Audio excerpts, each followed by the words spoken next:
about this.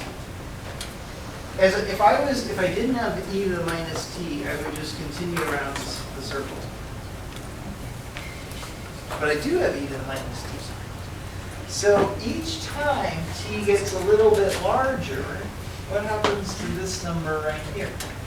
It gets a little bit smaller. So what it does is it pulls your circle in.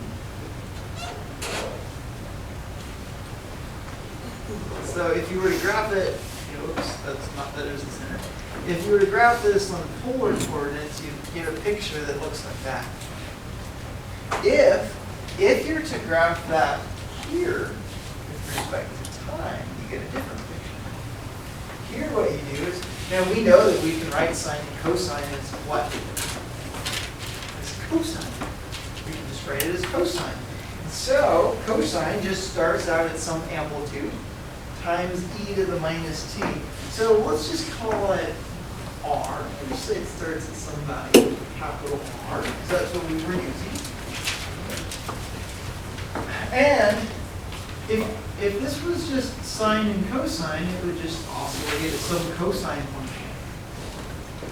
But it's not just oscillating, it has an e to the minus t.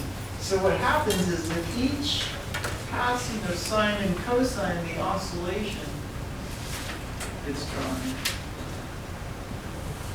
This is called underdating.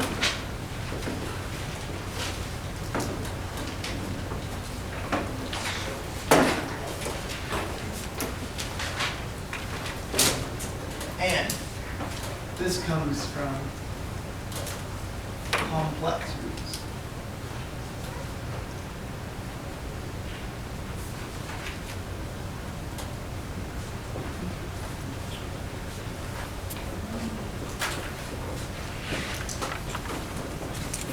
All right, I'm going to stop there today. I'm not even sure of your homework yet, but I will get that posted on campus.